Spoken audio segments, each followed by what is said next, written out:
కడప గడపలో మహానాడు జరుగుతున్న సందర్భంగా తెలుగుదేశం పార్టీ రాయలసీమకు ఏం చేసింది, తెలుగుదేశం పార్టీ వల్ల రాయలసీమకు వనగూరిన ప్రయోజనాలు ఏంటి, తెచ్చిన కంపెనీలు ఏంటి, సాగునీటి ప్రాజెక్టులు ఏంటి, ఒకసారి ఆత్మావలోకం చేసుకుంటే రాయలసీమను అభివృద్ధి బాట పట్టించేందుకు సాగునీటి ప్రాజెక్టుల నిర్మాణం, తాగునీటి వసతుల ఏర్పాటు, వ్యవసాయ అనుబంధ పరిశ్రమల స్థాపన, మౌలిక సదుపాయాలు, ఉపాధి ఉద్యోగాల కల్పనకు అవసరమైన కార్యాచరణ రూపొందించిందే తెలుగుదేశం ప్రభుత్వం.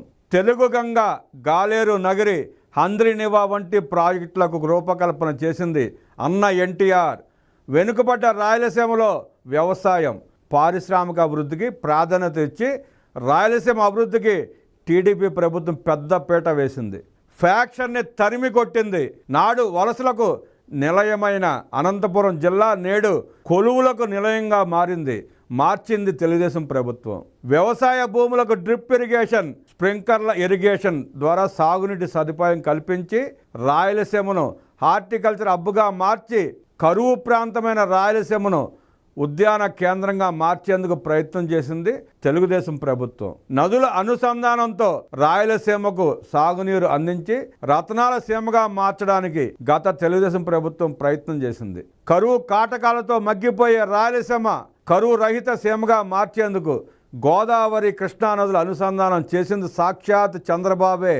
శ్రీశైలం బ్యాక్ వాటర్ను రాయలసీమ ప్రాంతానికి మళ్లించి ఆ ప్రాంతంలో కరువును రూపుమాపాలని ప్రాధాన్యత క్రమంలో సాగునీటి ప్రాజెక్టులు చేపట్టి యుద్ధ ప్రాతిపదికన పూర్తి చేయాలని అధికారులను, కాంట్రాక్టులను పరుగులు పెట్టించారు చంద్రబాబు. మిగులు జలాల ఆధారంగా చేపట్టిన ప్రాజెక్టులకు నీటిని కేటాయించి సాగునీటి సమస్యకు శాశ్వత పరిష్కారం చూపాలని తెలుగు గంగ, గాలేరు నగరి, హంద్రీనివా, వెలిగొండ ప్రాజెక్టులను సత్వరమే పూర్తి చేయాలని పనులను పరుగులు తీయించారు చంద్రబాబు. హంద్రీనివా పూర్తి చేసి చిత్తూరు జిల్లా కుప్పం వరకు సాగునీరు అందించాలని, అలాగే గాలేరు నగరి పూర్తి చేసి గండికోట నీటిని పులివెందుల వరకు తరలించారు.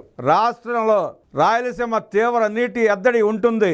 ఈ కారణంగా సీమ నీటి కష్టాలు తీర్చడానికి ఎన్టీ రామారావు తెలుగు గంగ ప్రాజెక్టు తీసుకువచ్చారు. కృష్ణా మిగులు జలాలను కరువు ప్రాంతానికి అందించడం కోసం 4 ముఖ్యమంత్రులను కన్విన్స్ చేశారు.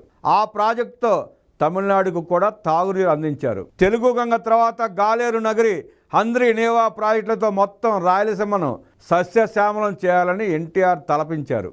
చంద్రబాబు గారు వచ్చాక పట్టిసీమ నిర్మించి కృష్ణా జలాలను సీమకు అందించారు. దేశమంతా ఆలోచిస్తున్న నదుల అనుసంధానం ప్రాజెక్టులో ఇదొక తొలి అడుగు. పోలవరం కుడికాలువ ద్వారా ప్రకాశం బ్యారేజీకి నీటిని తరలించి శ్రీశైలంలోని కృష్ణా నీటిని రాయలసీమకు తరలించేలా ప్రణాళికలు తయారు చేశారు. అదే సమయంలో బొల్లాపల్లిలో రిజర్వాయర్ కట్టి నల్లమల ఫారెస్ట్లో ఒక 35 కిలోమీటర్ల టన్నెల్ నిర్మిస్తే గోదావరి నీరు నేరుగా పెన్నా నదికి వెళుతుంది. అక్కడి నుంచి నేరుగా రాయలసీమలోని అన్ని రిజర్వాయర్లకు కేంద్ర బిందువైన బనకచెర్ల రిజర్వాయర్కు నీటిని తరలిస్తే అక్కడి నుంచి కండలేరు, సోమశిల వరకు నీటిని పంపవచ్చు. ఈ మొత్తం ప్రణాళికతో నదుల అనుసంధానం మొత్తం పూర్తవుతుంది. ఈ విధమైన ఆలోచన దూరదృష్టితో రాష్ట్రాన్ని, ముఖ్యంగా రాయలసీమను సస్యశ్యామలం చేయాలని చంద్రబాబు ఆలోచనలో ఉన్నారు.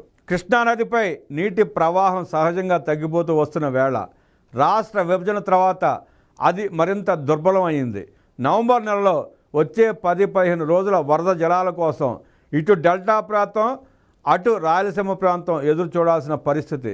దీంతో చంద్రబాబు గారు మొదటి ఏడాదిలోనే పట్టిసీమ ఎత్తిపోతల పథకాన్ని రూపకల్పన చేసి కృష్ణా, గోదావరి నదుల అనుసంధానం చేశారు. దీంతో డెల్టా ప్రాంతానికి పట్టిసీమ నుంచి నీరు వస్తే శ్రీశైలం నుంచి కిందకు వచ్చే ప్రతి చుక్కను రాయలసీమకు మళ్లించారు. పట్టిసీమ ప్రభావం రాయలసీమపై ఎంతో ఉంది. పట్టిసీమ నిర్మాణానికి ముందు 2009-2013 మధ్య 314 టీఎంసీలు ఇవ్వగా 2014-2019 మధ్య 5 ఏళ్లలో 451 టీఎంసీల నీళ్లు ఒక్క శ్రీశైలం జలాశయం నుంచే ఇచ్చారు. తుంగభద్ర జలాశయం నుంచి సీమ జిల్లాలకు 250 టీఎంసీల వరకు ఇచ్చారు.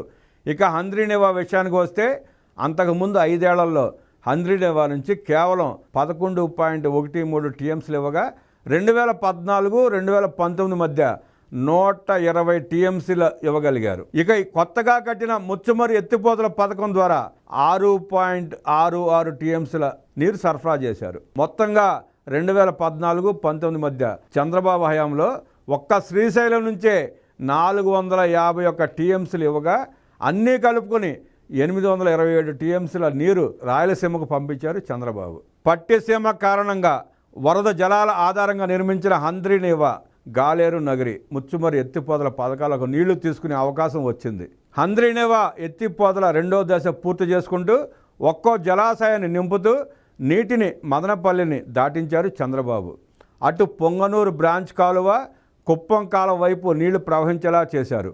మరోవైపు గాలేరు నగరి తొలి దశ పనులు కొలిక్కి వచ్చేలా చేశారు. అవుకు టన్నెల్ తవ్వకంలో వచ్చిన సమస్యలను చక్కదిద్ది గోరకల్లు సమస్యలను పరిష్కరించుకుంటూ గండికోట జలాశయంలో నీటి నిల్వలు పెంచగలిగారు. కుప్పం కంటే ముందుగా పులివెందులకు నీళ్ళిస్తానని చెప్పి పులివెందుల నియోజకవర్గాన్ని నీళ్లు ఇచ్చారు చంద్రబాబు నాయుడు. గండికోట జలాశయంలో నీటి నిల్వలు పెంచారు. అక్కడి నుంచి మైలవరం, చిత్రావతి బ్యాలెన్సింగ్ జలాశయం, వామికొండ, సర్వారాయ్ సాగర్, పైడిపాలెం జలాశయాలకు నీటిని అందించారు. కడప జిల్లాలో కొంత ఆయకట్టు స్థిరీకరించారు. మైలవరం జలాశయం కింద ఉత్తర కాలువ, దక్షిణ కాలువల పరిధిలో 72,000 ఎకరాల ఆయకట్టు పరిధిలో 1999 తర్వాత 2018లోనే సాగు చేయగలిగారు. మరోవైపు కుందు ద్వారా పెన్నాకు అక్కడి నుంచి సోమశిలకు నీరు తరలించారు. ఫలితంగా కడప జిల్లాలోని చీనీ తోటలు పచ్చదనంతో కళకళలాడాయి. చిత్తూరు జిల్లాలో కాలువల్లోకి నీళ్లు ప్రవహించాయి. అనంతపురంలో ఏళ్ల తరబడి సాగుకు దూరమైన పొలాల్లో వరి సిరులు పండాయి. కర్నూలు జిల్లాలో జల సవడి నెలకొంది. చంద్రబాబు గారు 2014లో అధికారంలోకి వచ్చిన తర్వాత రాయలసీమలోని కట్టిన సాగునీటి ప్రాజెక్టులు ఇవి. కర్నూలు జిల్లాలో సిద్ధాపురం ఎత్తిపోతల, చిత్తూరు జిల్లాలో అడవిపల్లి రిజర్వాయర్, కడపలో గండికోట రిజర్వాయర్, అనంతపురం జిల్లాలో మడకశిర బ్రాంచ్ కెనాల్, చిత్తూరు జిల్లాలో మారాల రిజర్వాయర్, కర్నూలు జిల్లాలో ముచ్చుమరి ఎత్తిపోతల పథకం, చిత్తూరు జిల్లాలో చెర్లోపల్లి రిజర్వాయర్, కర్నూలు జిల్లాలో గోరుకల్లు రిజర్వాయర్, అవుకు టన్నెల్, పులికుర్తి ఎత్తిపోతల, చిత్తూరు జిల్లాలో కుప్పం బ్రాంచ్ కెనాల్, నెల్లూరు జిల్లాలో కండలేరు ఎత్తిపోతల పథకం, కడపలో గండికోట సిబిఆర్ లిఫ్ట్, ప్రకాశం జిల్లాలో కొరిసిపాడు ఎత్తిపోతల. చంద్రబాబు గారి హయాంలో 90% పైగా పూర్తయిన ప్రాజెక్టులు Nellore barrage, Sangam barrage, Somasila Swarnamukhi reservoir, phase 1 Handrineeva Sujala Sravanthi ప్రధాన కాలువ విస్తరణ, మిడ్ పెన్నార్ ఆధునీకరణ, community lift drip irrigation project, Galeru Nagari Sujala Sravanthi 2వ దశ 7 ప్యాకేజీలు, జీడిపల్లి రిజర్వాయర్ నుంచి అప్పర్ పెన్నాగు ఎత్తిపోతల, జీడిపల్లి నుంచి భైరవాని తిప్ప ఎత్తిపోతల, కర్నూలు జిల్లాలోని మెట్ట మండలాలకు నీటి సరఫరా, Veligonda project head regulator. Chandrababu గారి హయాంలో రాయలసీమకు అధిక సాగునీరు కోసం ప్రణాళికలు వేసిన ప్రాజెక్టులు సోమశిల స్వర్ణముఖి లింక్ కెనాల్ నుంచి మల్లెమడుగుకు బాలాజీ రిజర్వాయర్కు నీటి తరలింపు, అల్తూరుపాడు రిజర్వాయర్కు నీరు, కుప్పంలో మైనర్ ఇరిగేషన్ పథకాలు, వేదవతి ఎత్తిపోతల పథకం, రాజోలిబండ డైవర్షన్ స్కీమ్ కుడి కాలువ, గుండ్రేవుల రిజర్వాయర్, గోదావరి పెన్నా అనుసంధానం ఫేజ్ 1. ఇలా చెప్పుకుంటూ పోతే ఇక చంద్రబాబు గారి హయాంలో సీమకు గుండెకాయ వంటి హంద్రీనీవా సుజల స్రవంతి, గాలేరు నగరి సుజల స్రవంతి ప్రాజెక్టుల వివరాలు చూస్తే హంద్రీనీవా సుజల స్రవంతి ఫేజ్ 1, 2 వివరాలు. ప్రధాన కాలువకు సంబంధించిన అన్ని పంపులు, మోటార్లు పూర్తి చేశారు. 2014-2015లో 16.83 టీఎంసీల నీటిని శ్రీశైలం జలాశయం నుంచి ఎత్తిపోశారు. 2015-16లో కరువు పీడిత సంవత్సరం అయినప్పటికీ 7.8 టీఎంసీల నీటిని ఎత్తిపోశారు. 2016-17లో అత్యధికంగా 37.32 టీఎంసీల నీటిని ఎత్తిపోశారు. 2016లో జీడిపల్లి జలాశయం నుంచి గొల్లపల్లి జలాశయంకి నీటిని సరఫరా చేసి 33 చిన్న నీటి తరహా చెరువులకు నీరు అందించారు. 2017-18లో 35 టీఎంసీల నీటిని ఎత్తిపోశారు. వాటితో 30,000 ఎకరాల ఆయకట్టుకు నేరుగా నీరు అందించడమే కాకుండా అదనంగా 35,000 ఎకరాలకు చిన్న నీటి పారుదల చెరువుల ద్వారా 20,000 ఎకరాలకు నీరు అందించారు. ధర్మవరం, బుక్కపట్నం మరియు లేపాక్షి చెరువులకు కూడా నీరు అందించారు. 2018-2019లో 29 టీఎంసీల నీటిని ఎత్తిపోసి మారాల జలాశయంకు నీరు సరఫరా చేశారు. చెర్లోపల్లి జలాశయం మరియు మడకశిర బ్రాంచ్ కాలువకు జనవరి నెలలోనే నీరు సరఫరా చేశారు. గాలేరు నగరి సుజల స్రవంతి ఫేజ్ 1 వివరాలు చూస్తే మొదటి దశ పనులు గణనీయంగా పూర్తయ్యాయి.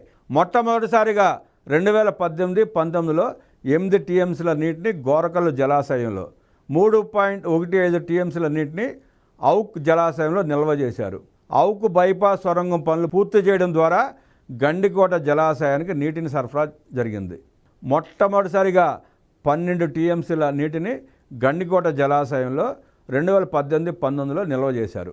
3/1/2018 నాడు గండికోట సిబిఆర్ ఎత్తిపోతల పథకం ప్రారంభించి 2.685 టీఎంసీల నీటిని చిత్రావతి బ్యాలెన్సింగ్ జలాశయంకు అందించడం ద్వారా 25,000 ఎకరాల ఆయకట్టును సాగు చేశారు. మైలవరం జలాశయంలో 4.8 టీఎంసీల నీటిని నిల్వ చేయడం ద్వారా 30,000 ఎకరాలకు సాగునీరు అందించారు. పైడిపాలెం జలాశయంలో 3.319 టీఎంసీల నీటిని నిల్వ చేయడం ద్వారా 10,000 ఎకరాలకు సాగునీరు అందించడం జరిగింది. ఇన్ని కార్యక్రమాలు తెలుగుదేశం పార్టీ పాలనలో ముఖ్యమంత్రిగా చంద్రబాబు నాయుడు గారు ఉండగా జరగగా, జగన్మోహన్ రెడ్డి వచ్చిన తర్వాత గత 5 ఏళ్లలో రాయలసీమ ప్రాజెక్టులన్నిటినీ నిట్టనరుల ముంచి పక్కకు నెట్టిపడేశాడు. కనీసం రాయలసీమ బిడ్డనన్న ఆలోచన కూడా లేకుండా